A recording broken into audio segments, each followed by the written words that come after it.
Olá, seguimos aqui agora com o capítulo 29.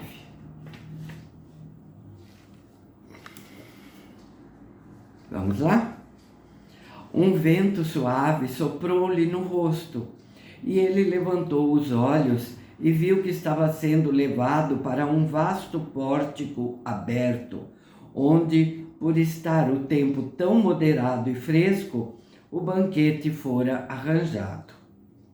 O pórtico dava para um grande jardim, decorado com um emaranhado de luzes cintilantes que se refletiam no orvalho da relva escura. Mesmo as estátuas tinham sido iluminadas com tonalidades diversas, de forma que se erguiam sobre águas coloridas como figuras de fogo pálido. Flores juncavam o chão ou arrumavam-se em vasos altos, de forma que o ar palpitava com seu perfume. O pórtico, também iluminado, brilhava como neve esculpida contra o negrume do céu. E em torno dele foram levantadas grutas artificiais de musgos e flores, nas quais estavam as mais delicadas estátuas, atraindo ambiguamente a atenção e luzindo ao luar. Músicos tocavam sem serem vistos, com flautas, harpas e alaúdes. As mesas instaladas no pórtico estavam cobertas com toalhas carmesins, barradas de ouro e trabalhosamente bordadas com fios brilhantes. Os divãs que ficavam em derredor delas tinham a mesma decoração e aguardavam os convidados. Bem lá para baixo, a cidade jazia vociferante, trêmula pelas lâmpadas, as tochas vermelhas batendo suas línguas, e dela vinha um som distante e rosnado, como de floresta repleta de animais. Os convidados começaram a sentar-se com muitos risos antecipatórios, e Lucano ficou de pé, incerto, junto de uma coluna brilhante. Olhava para as árvores que rodeavam os jardins como se esperassem alguém. Os galhos com lâmpadas penduradas de feitios estranhos e fantásticos, e a luz passando através de vidros coloridos. Escravos, homens e mulheres, belos como jovens deuses e sereias, nus como estátuas, estavam à espera de que os convidados tomassem seus lugares. As mulheres em cadeiras de marfim e ébano, encrustadas com metais preciosos, e os homens nos divãs. Lucano não sabia o que fazer, pois todos davam a impressão de conhecer os lugares que deviam ocupar. As vozes dos convidados tornaram-se veementes de excitação, de forma que o jardim e o pórtico ecoavam como se ali estivessem papagaios ou macacos libidinosos. A música era abafada pelo rumor. Casualmente, fluindo com maior intensidade, era ouvida num instante em que o clamor descia. Os rostos dos escravos mostravam-se impassíveis e belos. Um bando de menininhas vinha agora para ungir os pés dos convidados com bálsamo, e havia inocência em sua nudez. Copeiros apareceram, trazendo grandes vasilhas de prata, cheias de neve, na qual estavam enterradas garrafas de vinho, que eles serviam em taças incrustadas de pedrarias, engrinaldadas com era verde. O perfume do líquido, dourado ou vermelho, misturava-se ao odor das flores e da relva.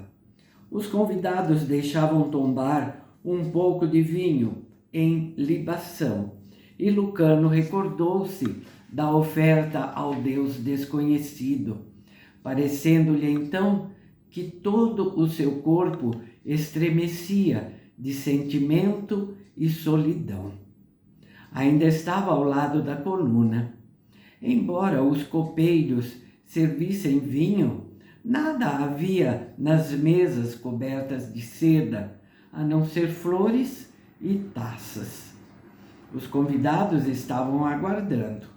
Conversavam sobre os últimos divórcios, os últimos investimentos, sobre as corridas e jogos, e olhavam para os gladiadores, que se apresentavam cobertos com seus mantos, fazendo comentários. Sua tagarelice animada, tão trivial,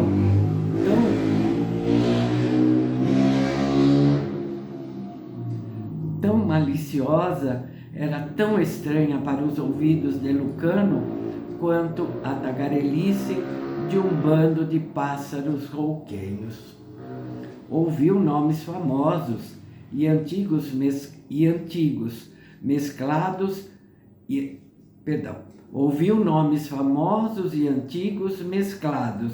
e escândalos da espécie mais debochada.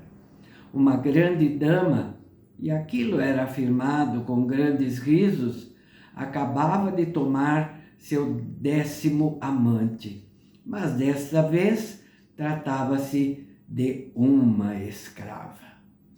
Uma das moças contava veementemente que Cupido a visitara certa noite e descrevia a visita com pormenores lascivos. Um senador começou a discutir com outro a propósito de seus investimentos na terra de Israel e declarava que seus homens haviam descoberto as minas de Salomão. O outro senador garantia-lhe que fora defraudado e que deveria trazer de volta os seus descobridores acorrentados. Um gladiador, bebendo seu excelente vinho, declarava poder estrangular um leão com as mãos nuas. Imediatamente foram feitas apostas para os próximos jogos. O ar tornava-se opressivo. Os jardins tinham uma aparência secreta e lúbrica à luz do luar. Os convidados bebiam cada vez mais, tornavam-se inquietos e suas vozes aumentavam de volume. Algumas damas que estavam mais próximas de Lucano olhavam-no com súbito interesse. Todas as mulheres tinham agora posto de parte a estola clássica e ali estavam, moldadas nas sedas mais delgadas, mais finas e coloridas, bem como em linhos, em brocados bordados com pedrarias, que, embora lhes cobrissem os seios, revelavam cada curva deles e os próprios bicos.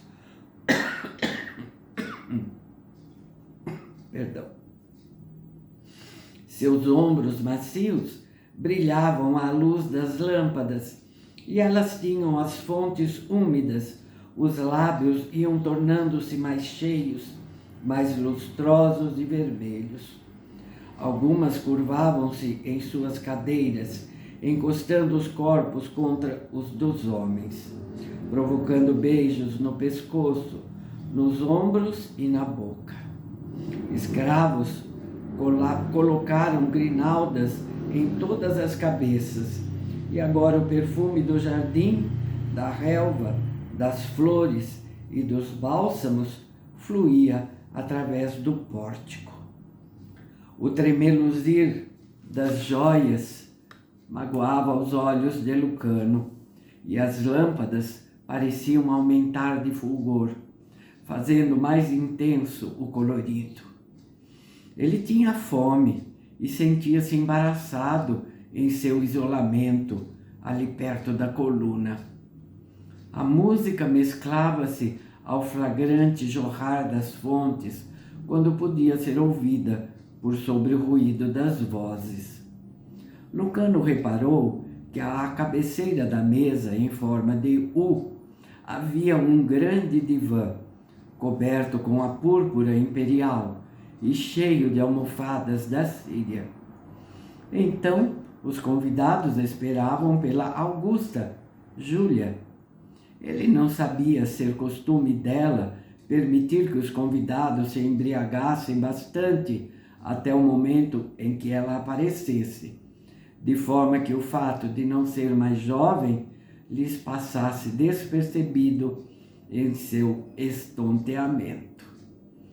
Os vasos de Alexandria, que estavam com flores sobre a mesa, começaram a faiscar aos olhos de Lucano com demasiado colorido. Sentia-se muito entediado. Diodoro falara das orgias e dos deboches. Aquilo parecia excessivamente estúpido para o jovem grego. As vozes dos homens, fazendo-se roucas, o incomodavam. Os tons guinchados e estridentes das mulheres pareciam unha arranhando-lhe os tímpanos. Uma mão respeitosa tocou-lhe no braço. Um dos vigilantes do vestíbulo, que estivera observando os copeiros para ver se cometiam algum erro, encontrava-se a seu lado. — Senhor, ainda não encontraste teu lugar? Murmurou ele. — Não, disse Lucano secamente. Não sei se tenho um lugar. Hesitou, depois disse: Sou Lucano, filho de Diodoro Cirino, e nunca estive aqui. O vigilante olhou-o horrorizado. Curvou-se tão profundamente que a cabeça dele alcançou o nível do joelho de Lucano. Depois disse com voz trêmula: Mas, senhor, tu deves sentar-te no próprio divã da Augusta. Sua voz tornou-se terrível quando olhou para os outros vigilantes que vieram correndo. Aqui está o convidado de honra e ninguém o escoltou até o seu lugar. Haverá chicoteamento amanhã. Os convidados que estavam mais próximos pararam de conversar para ver o que se passava. Lucano, corando, recuou e seus pés meteram-se em um dos tapetes persas que cobriam o mármore branco do piso do pórtico. Não, disse ele, a culpa foi minha e não de terceiros. Não vieste escoltado até aqui, senhor? Perguntou o primeiro vigilante, enquanto os demais se reuniam em torno de Lucano para seu maior enleio. Então Lucano recordou-se. Plócio dissera que o levaria até ali, mas Lucano esquecera de esperar e acrescentou rapidamente: Tinha uma pessoa para escoltar-me, sim, Plócio, dos pretorianos, mas não esperei por ele. O vigilante gemeu e seus companheiros fizeram-lhe eco. Inclinaram-se como um só corpo. Um maior número de convidados foi se mostrando interessado. Os vigilantes rodeavam Lucano como guarda-costas e cerimoniosamente conduziram-no ao divã recoberto de púrpura. Um profundo silêncio tombou entre os convidados, quando Lucano sentou-se e todos os olhos voltaram-se para ele. Uma grinalda foi-lhe colocada na cabeça. Uma criança removeu-lhe as sandálias e ungiu-lhe os pés, e vinho lhe foi servido. Tinha o rosto vermelho e suava. Não sabia para onde olhar, mas finalmente relanceou os olhos para a outra extremidade do pórtico. Plócio ali estava, tentando franzir as sobrancelhas, mas conseguindo apenas revelar-se divertido. Lucano tomou um grande gole de vinho. O silêncio do pórtico, os olhares atrevidamente fixos nele eram enervantes. Agora a música erguia-se exuberantemente, acompanhada de muitas vozes suaves, e as fontes cantavam para o luar. As nádegas de Lucano foram engolidas pela brandura do divã. Não podia reclinar-se como os outros homens estavam reclinados.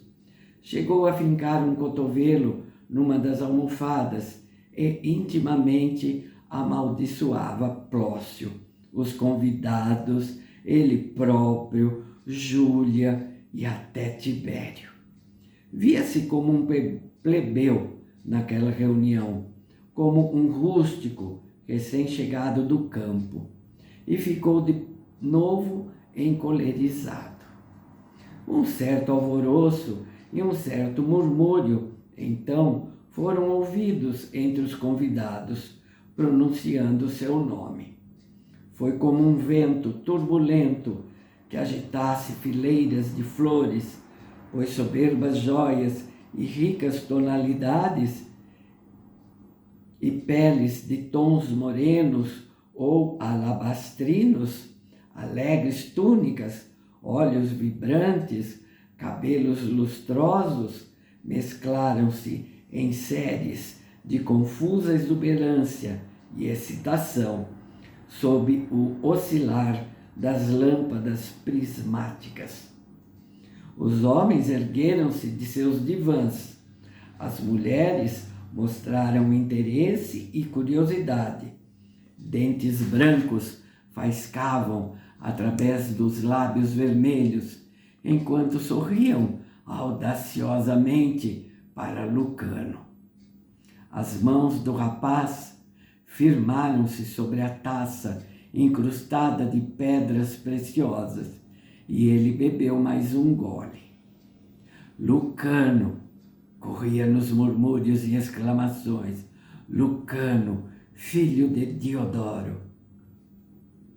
Então todos explodiram em risos amistosos e taças foram levantadas para ele. Os homens inclinando a cabeça, as mãos das mulheres erguendo-se acima dos cabelos bem arranjados, nos quais faiscavam joias como gotas de chuva. Bem-vindo sejas, cumprimentos, exclamaram os convidados. Bem-vindo sejas, nobre Lucano. O jovem tentou sorrir, mas sentia-se extremamente desconfortável. Plócio, ele bem via, também estava a fazer-lhe uma reverência, ironicamente, e então, sem o querer, foi que ele riu. Um copeiro já estava de novo ao lado dele, enchendo-lhe a taça. O vinho era adoçado e capitoso.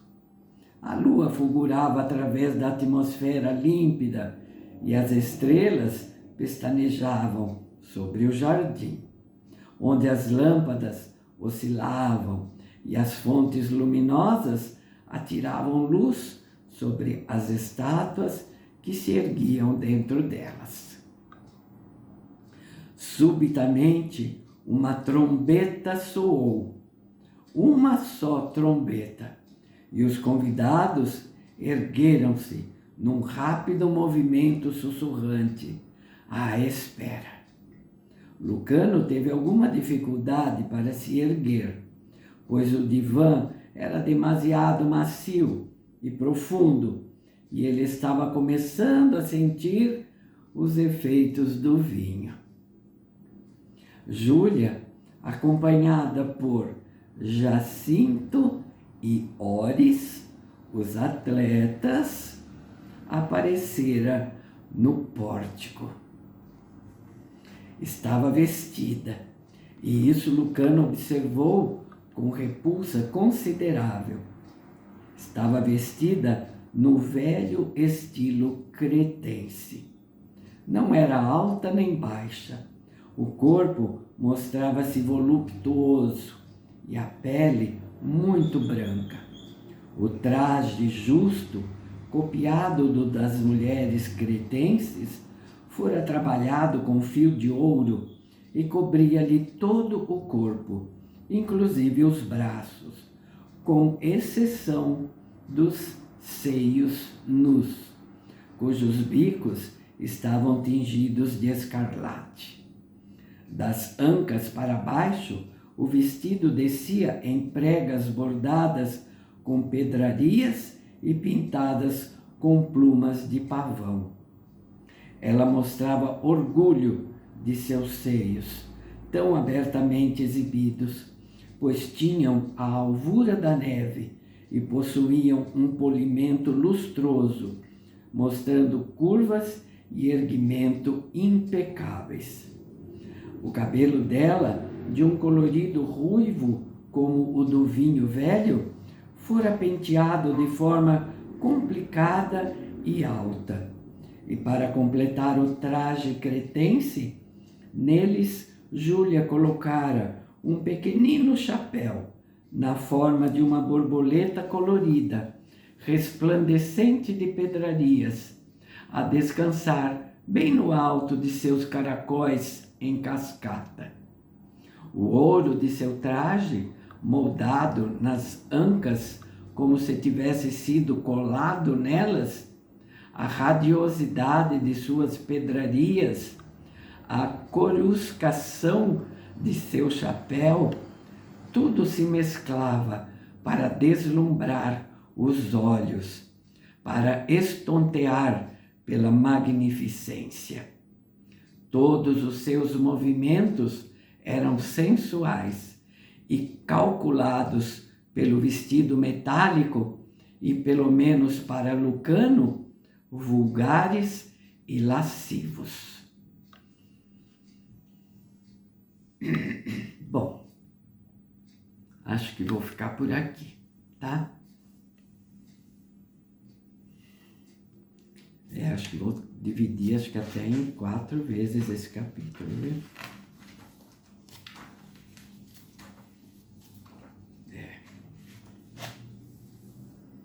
Ele é bem louco. E agora vai vir um trecho bem quente, digamos assim. Tá bom, minha gente? É isso por hoje, tá? Volto então para dar sequência aqui no próximo vídeo. Meu muito obrigada. Espero que vocês não esqueçam de deixar seu like, tá bom? Se possível, seu comentário, nem que seja um emojizinho, já tá bom demais, tá? E muito, muito, muito, muito obrigada pela companhia de vocês. Tchauzinho.